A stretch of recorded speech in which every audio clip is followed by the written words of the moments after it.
और इस बीच विधानसभा की कार्यवाही में क्या कुछ हो रहा है, कितना हंगामा आज हुआ है, देखते हैं सीधा प्रसारण। इस वक्त गुलाबचंद कटारिया अपनी बात रख रहे हैं। नियुक्त करें, उनमें से कुछ लोग पकड़े भी गए, उनके खिलाफ कार्रवाई हुई, केस बना, समझ में आता है, लेकिन उनको लगाने का काम किसने किया? इस प्रकार के घटिया लोगों को, जिनको पहले भी इसी प्रकार के दोष हो चुके हैं, उनको आप उस पेपर की सुरक्षा की जिम्मेदारी सौंपो। जब बाड़ी खेत को खा जाती है तो फिर जांच केवल और केवल उनकी नहीं होगी, उनको लगाने वाले लोगों की भी होगी, जिन्होंने इस प्रकार के लोगों को लगाकर इन लाखों बच्चों के साथ किया है। मेरा ये कहना है कि परीक्षा जिस जगह हो रही होने दो। आपने 62,000 साथ मिला दिए, बहुत अच्छा, स्वागत योग्य है। आप उस परीक्षा के प्रोसेस को शुरू करिए ताकि बच्चों की ज़िंदगी के साथ किसी प्रकार की तकलीफ ना आवे, क्योंकि उनके मन में भी इस बात की पीड़ा है कि आखिर 19 से लेकर हम इंतज़ार कर रहे हैं, परीक्षा होगी, हमारा सिलेक्शन होगा।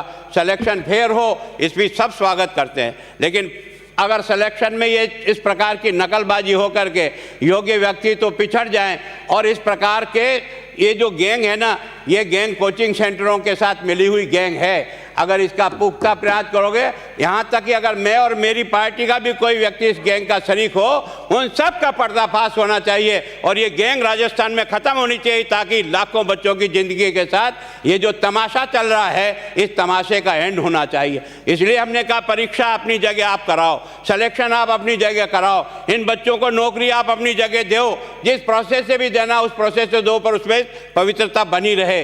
सीबीआई जांच के पीछे समय लग सकता है, मैं भी जानता हूं, लेकिन आज जिन लोगों ने इनको यहां लगाया, राजीव गांधी स्टडी सर्किल के ये कौन लोग हैं? ये प्राइवेट लोग कैसे आए? ये प्राइवेट चलाने वाला व्यक्ति के हाथ में आपने उसकी स्ट्रांग रूम की चाबी कैसे दे दी? और चाबी से टूटा है, कोई पेपर कोई तोड़ के नहीं निकाला गया है, पेपर विधिवत निकला है और उसमें से काटा। किसने जिस प्रकार की कार्रवाई मैंने पहले दिन से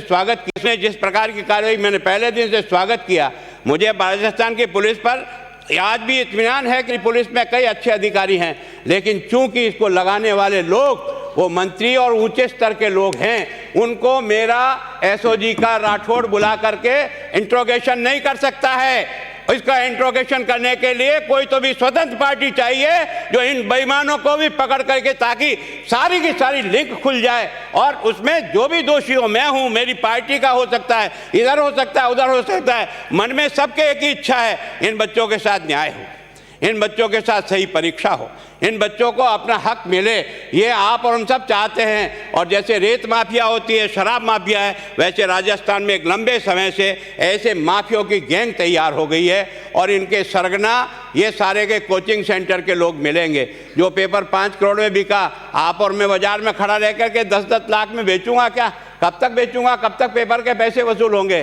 पेपर बेचने का मतलब पहले से ही कोचिंग सेंटरों से कोई तो भी समझौता है, एक साथ ही पेपर जाएगा। और इसलिए उन सारे कोचिंग सेंटरों का भी मेरे ज़माने से लेकर के आज तक परीक्षा हुई, उसके रिजल्ट का वेरिफिकेशन करो, उनको साथ मिलाने की कोशिश करो कि आखिर ये इतना अच्छा परिणाम देते हैं, इतना अच्छा आ रहा है, तो केवल यहीं क्यों आता है? यहीं से एक एक गाँव में मेरे 11 CI ऐसा ही बने हैं, एक एक गांव में। मतलब यह है कि ये केवल ये पहली घटना नहीं है, इसके पहले भी एक ये गिरोह जिस प्रकार से चल रहा है, इस गिरोह को तोड़ना पड़ेगा और इसके लिए कोई तो भी पुख्ता व्यवस्था करना पड़ेगा। ये पक्ष और विपक्ष का सवाल नहीं है, ये बीजेपी और कांग्रेस का सवाल नहीं है, उन सारे बच्चों का सवाल है जो बड़ी मेहनत करके अपनी गरीबी में पढ़ करके और आगे बढ़ने का प्रयास करते हैं। मेरी कुछ तबीयत बराबर नहीं थे, मैं मूल रूप में एक बात कहता हूं, उन बदमाशों का पता लगने के लिए जो भी एजेंसी, मजबूत एजेंसी, जो चाहे मंत्री हो, चाहे मुख्यमंत्री हो, चाहे गुलाबचंद हो, चाहे कोई चंदी हो, उन सब बेईमानों का पता लग करके उनके खिलाफ कठोर से कठोर कार्रवाई हो, ताकि भविष्य में इस प्रकार का जो तांडव चल रहा है, 7-8 साल से चल रहा है, और ये गैंग लगातार लोगों के ध्यान में भी, कईयों के तो है, पुलिस के ध्यान में भी कई प्रकार की गैंग है। मैं सोचता हूं उन सारे प्रकरणों की जांच को अलग कर दीजिए, बच्चों की परीक्षा और उनका सिलेक्शन अलग कर लीजिए, 2 टुकड़ों में बांट करके और इसको करने का प्रयास करिए। तो राजस्थान की जनता और राजस्थान के बच्चे आपको और मुझे दोनों इस बात के लिए बधाई देंगे कि आपने जो निर्णय किया वो बच्चों के हित में किया, किसी पार्टी के हित में नहीं, कोई वोट के हित में नहीं।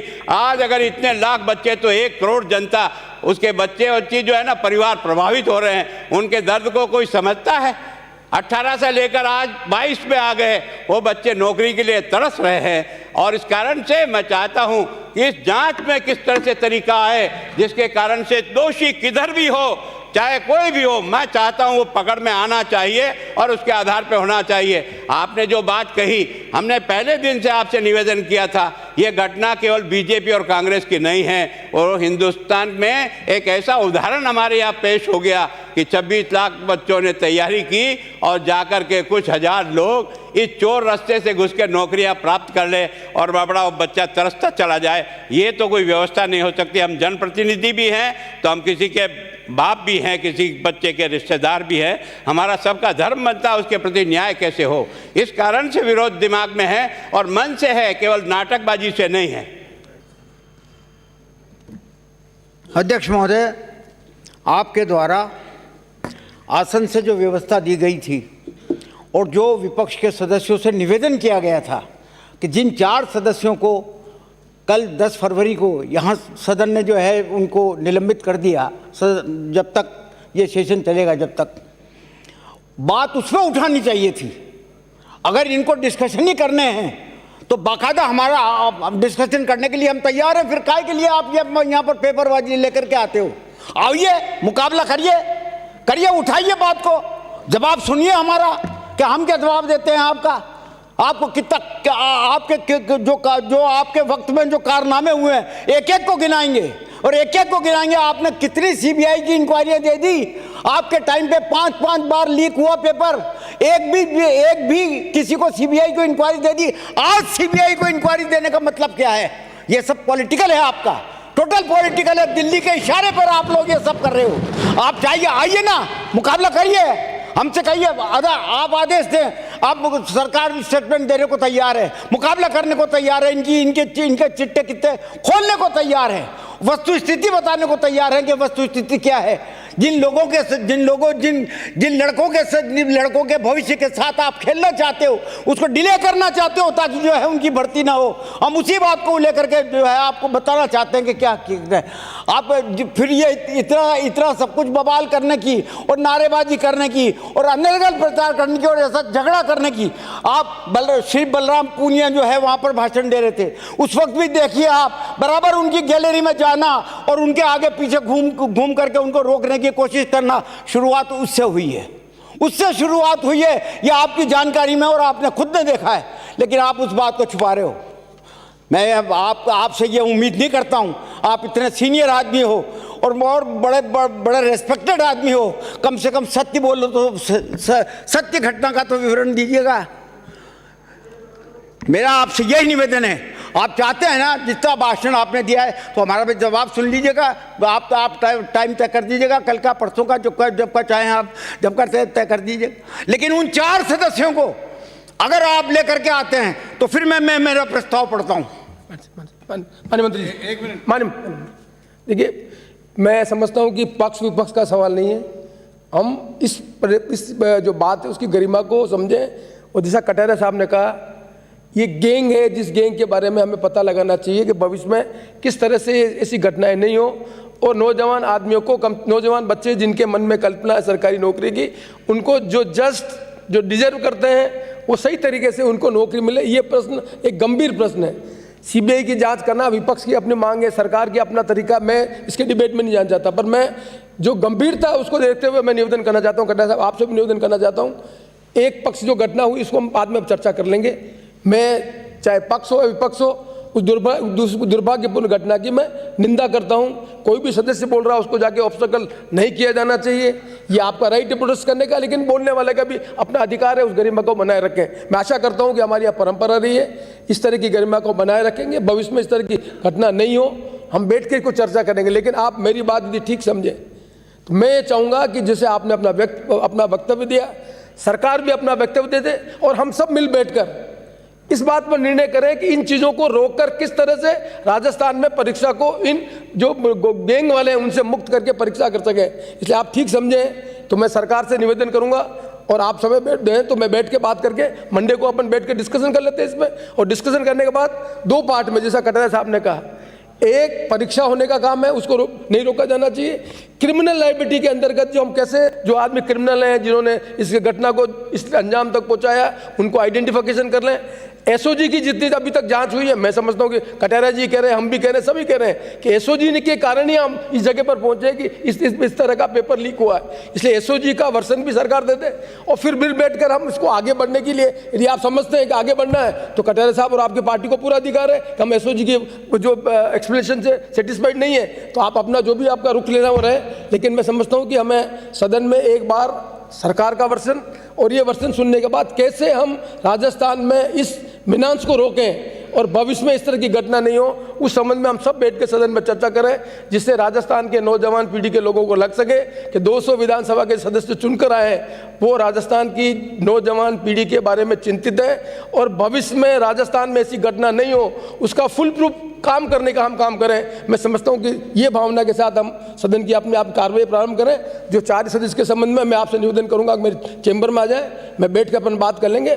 और उसमें जैसा आपने कहा यूट्यूब में देखना, जो भी जिसकी भी घटना है, चाहे पक्ष हो चाहे विपक्ष हो, दुर्भाग्यजनक घटना है, उस घटना को कंडेम करते हैं और उसको कंडेम करने के बाद जो भी रिस्पॉन्सिबल होगा उसके संबंध में मैं बैठकर निर्णय करूंगा। आप मुझे अधिकार दें कि मैं उस सब चीज़ को, घटना को देखकर इस संबंध में निर्णय करूं। पर मैं आपसे फिर निवेदन करना चाहता हूं कि मेहरबानी करके क्वेश्चन आवर में, मैं कटारिया साहब आपसे और राजेंद्र जी से कहना चाहता हूँ, मैंने देखा बड़ी गंभीरता से क्वेश्चन आवर की सेंटिटी को। जब भी हमें यहाँ 3-4 बार हाउस में क्वेश्चन आवर खत्म हुआ है तो उसी समय उसकी चर्चा हुई है। यदि आपकी इच्छा थी कि क्वेश्चन आवर खत्म करके हमें चर्चा करनी है तो मुझे बहुत खुशी होती कि हम रीड पर चर्चा करना चाहते हैं, लेकिन क्वेश्चन आवर की सेंटिटी को डिस्टर्ब करने में मैं आई फील अनॉयड।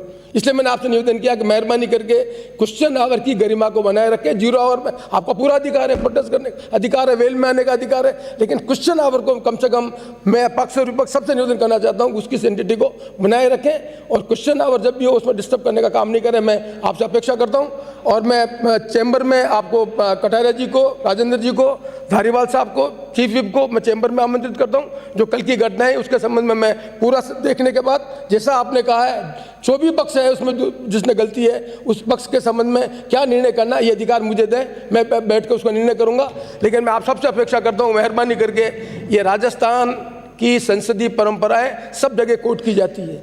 हम डिफर भी करते हैं, हम अपनी बात को भी करते हैं, प्रोटेस्ट भी करते हैं, एक्सट्रीम प्रोटेस्ट भी करते हैं, पर उसके बाद हम ऐसी परंपराओं का निर्माण करते हैं जिन परंपराओं के आधार पर राजस्थान की जनता को लगता है कि विधानसभा वो प्लेटफॉर्म है जहाँ डिबेट होती है, डिस्कशन होता है, डिसेंट होता है और उसके बाद एक निर्णय होता है जिस निर्णय राजस्थान के हित में होता है। आप और हम सब मिलकर इस रीट परीक्षा में राजस्थान की जनता को एक मैसेज दें कि हम सब ने कलेक्टिव मिलकर इस बीमारी को पकड़ा है, इसका इलाज किया है और भविष्य में ऐसी घटना नहीं हो, उसके लिए जो भी कोई कदम उठाने चाहे वो काम करें। इस भावना के साथ मैं एक बार पुनः आपसे निवेदन करूंगा कि मैं अपनी सदन की कार्रवाई 0 आवर के बाद आप मेरे चैम्बर में आ जाएं और चैम्बर में बैठकर माननीय सदस्य तब तक ना पक्ष में बैठे रहे, फिर जैसा भी आप कहेंगे बैठकर मेरे निर्णय को आपको ठीक लगे तो आप निर्णय को माने, ऐसी मैं आप अपेक्षा करता हूँ। राजेंद्र जी बोल रहे थे। अध्यक्ष महोदय, आसन सर्वप्रिय है और हम सब लोगों का कर्तव्य भी है कि हम आसन का सम्मान करें। और कई बार सदन में उत्तेजना से हम जब वेल में आते हैं तो अध्यक्ष महोदय हमें भी अच्छा नहीं लगता, पर जिस प्रकार नेता प्रतिपक्ष ने कहा, विषय की गंभीरता को देखते हुए पूरे राजस्थान में जब बेरोजगार सड़कों पर आ गए तो हमारी पार्टी का भी एक निर्णय हो गया और हमने उस बात को आगे बढ़ाया। अब मैं उस बात को लंबा नहीं करूंगा, आपने बड़ी अच्छी बात कही, पर अध्यक्ष महोदय हमारे 4 साथियों का निलंबन जो हुआ, कल की घटनाओं को 2 टुकड़ों में बैठकर नहीं देख सकते। वो अगर वेल में यहाँ आए तो उसके साथ ही मंत्रीगणों ने जिस प्रकार की गाली गलौज की, मैं समझता हूँ ब्रूटल मेजोरिटी के आधार पर उन 4 का निलंबन सबसे पहले रद्द किया जाए। अगर विधानसभा के अंदर कोई आगे कार्रवाई करो, हम उनको 4 को बाहर बैठा के और सदन की कार्रवाई में, मुझे क्षमा करेंगे अध्यक्ष महोदय, हम भाग लेने में असमर्थ रहेंगे। इसलिए पहले आप उन 4 के निलंबन को रद्द करें। यूट्यूब पर देखकर जो कल व्यवहार हुआ, उन लोगों को, अगर मैं नहीं कहूँगा निलंबन आप करो, हमारे पास मेजोरिटी, हम प्रस्ताव रखेंगे, प्रस्ताव गिर जाएगा, पर आप उनको प्रताड़ित करें ताकि सदन की कार्रवाई चले। हम बहस करने को तैयार हैं और बहस होगी तो रीट से ही प्रारंभ होगी, क्योंकि मुद्दा यही है। इसलिए अध्यक्ष महोदय, मेरी प्रार्थना आपसे, एक बार चाहे सदन आप स्थगित कर दें, एक बार जब तक इस बारे में निर्णय नहीं होगा तब तक हम असमर्थ हैं सदन की कार्रवाई में भाग लेने के लिए। मैं समझता हूं कि आपकी भावना में सहमत हूं। 0 आवर समाप्त करके करें, पहले करें। आप एक बार स्थगित कर दें, पहले हम लोग बैठ करके इस विषय पे बात करते हैं, और बात करने के बाद उन चारों के बारे में, चाहे उन्होंने किया तो मैंने ये नहीं कहा कि आपने गलत किया। अगर मान लो आपने और हाउस के आधार पर और अपने नियमों के तहत रहते हुए उनको बाहर निकाला, वो आपका अधिकार, मैं उसको ना नहीं करता हूँ।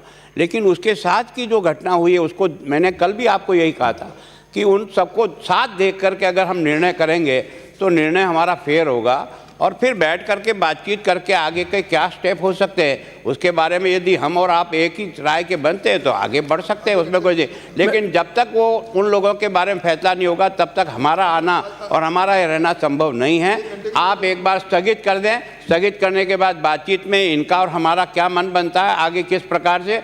अंततोगत्वा मैं मन से कह रहा हूँ उन बच्चों के बारे में, चाहे वो आपका हो, मेरा हो, किसी पड़ोसी का हो, लेकिन उसके साथ इस परीक्षा की सच्चाई के आधार पर उनके जीवन का आगे का भविष्य बने, तो ये आपके लिए, मेरे लिए, राजस्थान के लिए बहुत सम्मानजनक होगा। उसका कोई तो भी स्थायी रास्ता, चाहे वो बड़ा आदमी हो, चाहे कोई भी आदमी इसकी लपेट में आया है, तो उसे सज़ा मिलनी चाहिए, ताकि एक राजस्थान उदाहरण बना सके कि इतने बड़े बड़े लोगों को भी इस प्रकार की, अगर हरियाणा का फैसला हो सकता है और मुख्यमंत्री भी जेल जा सकते हैं, तो मैं सोचता हूँ इस निर्णय के आधार पर चाहे मैं जाऊँ चाहे कोई भी जाए, अगर वो जेल भी जाना पड़े तो उसको भेज करके एक उदाहरण बनाना पड़ेगा, ताकि उन बच्चों को हम ये विश्वास दिला सकें कि ये सारे जनप्रतिनिधि आपके हक के लिए हर प्रकार से लड़ने को तैयार हैं। सदन की कार्रवाई 1 घंटे के लिए स्थगित की जाती है।